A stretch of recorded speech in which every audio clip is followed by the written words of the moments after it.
Hello and welcome to episode 5.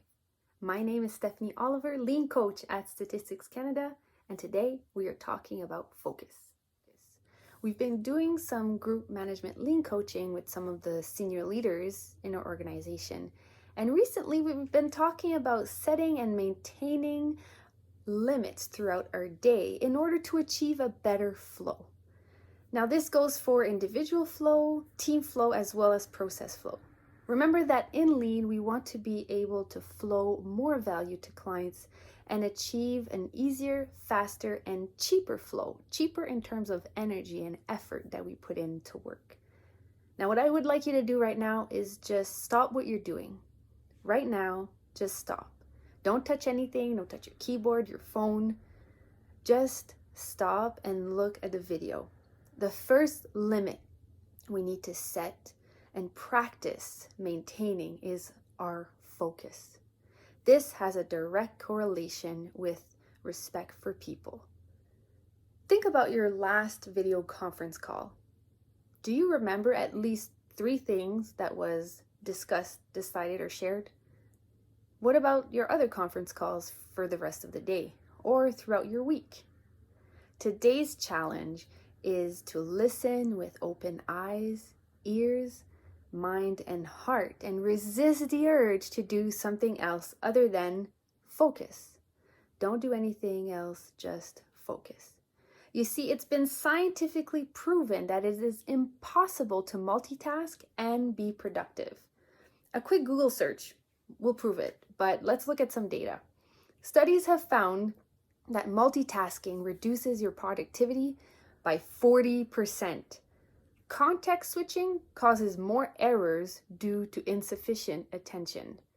Because the brain cannot fully focus when multitasking, people take longer to complete tasks and are predisposed to error. Focusing on multiple dissimilar tasks at once forces the brain to process all activity in its anterior.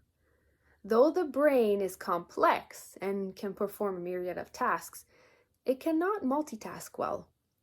Another study by Harvard psychologists says that people spend almost 47% of their waking hours thinking about something other than what they're actually doing. 47%. Now, here's the bad side of multitasking. It impacts your short-term memory. It leads to an increase in anxiety. It inhibits your creative thinking and causes more mistakes and less productivity. It stops you from getting into a state of flow. And as my lean coaches, France and Joanne would say, flow follows focus. Now, in one example, executives said that they were 500% more productive while in flow. However, flow requires sustained effort and focus. Now, do you think you're a supertasker? This isn't to say that efficient multitasking is completely impossible. Studies have consistently found that about 2 to 2.5% of people are what's called supertaskers. They're able to efficiently work through multiple problems at once. But don't assume this is you. In fact, this is what the article says. People who think they are the best at multitasking are always the worst. If you've got 40 minutes to spare, you can even take the supertasker test and see if you're part of this population. Now I'm going to share my multitasking fail story. It's a little embarrassing, but I'll share it with you anyways. A few weeks ago, our chief statistician and some of our assistant chief statisticians were conducting virtual town halls. And I was watching the town hall, and I have to admit I was doing something else. I was, doing other stuff. And at one point, our chief statistician shouted out the Innovation Secretariat YouTube channel, which is this channel that you're watching this video on, and something that myself as well as my team and our colleagues in the Innovation Secretariat have spent a good amount of effort putting together. So he shouted out the YouTube channel, and I totally missed it. I have absolutely no recollection of him saying that. And I got a text message from one of our team members that said, "Did you hear that? The chief statistician just shouted out the YouTube channel and, some of the work that we did." And I thought, what? No, he didn't. I didn't hear that. And to me, that was such a flagrant example of missing out on, information. And in this case, a little bit of recognition goes a long way. So I couldn't believe that I had not heard when I fully thought that I was truly paying attention. Clearly, I was, part of that 47%. It was a moment of multitasking fail. I'm sure some of you can think about these moments as well in your day-to-day. And what I'd like to do is share some proven methods that some of our managers in Field 6 have shared during our group coaching. Here are some of them. First, use your calendar wisely. This means preserving chunks of time in your calendar, saving them and really indicating that these are for work time, not email time, heads down work time, so that you can get into a state of flow and get your work done. This also means turning off cell phone notifications and other kinds of notifications like emails that come up that may interrupt your flow of work. Now, if you have to be in a heads down work for a considerable amount of time, let's say a couple of hours, just let your team members know, let your colleagues know that you will get back to them in a couple of hours, but you really need to focus right now. Another way is to create a personal Kanban.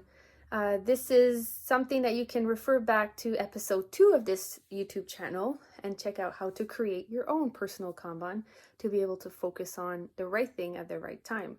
You can even do Kanbans for kids if you want to help your kids visualize what they have going on, whether it's, school or work stuff and their chores for the day.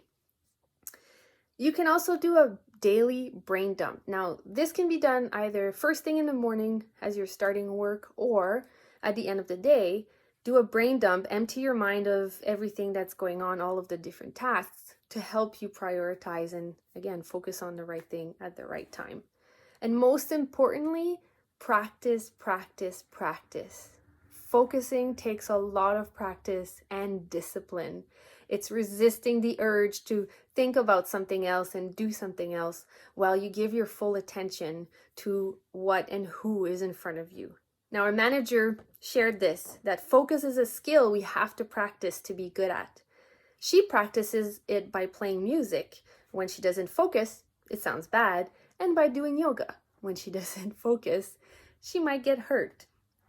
So, if you'd like to share your method on how you can achieve a sustained focus, comment below. We'd love to hear about it. I'm going to share this quote. It says, "There is time enough for everything in the course of the day if you do but one thing at once. But there is not enough time in the year if you will do two things at a time."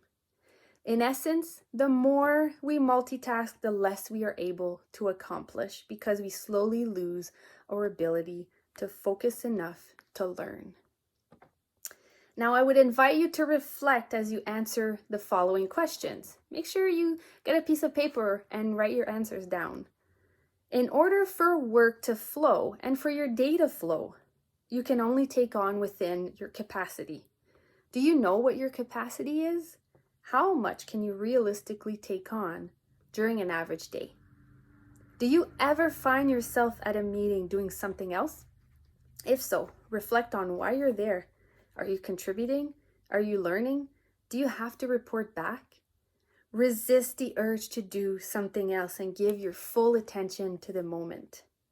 Don't get stuck in that 47%. Focus your attention on who and what is in front of you. We hope that this message resonates with you and helps you to set and maintain limits in order for your day to flow better. And remember that flow follows focus. Happy focusing!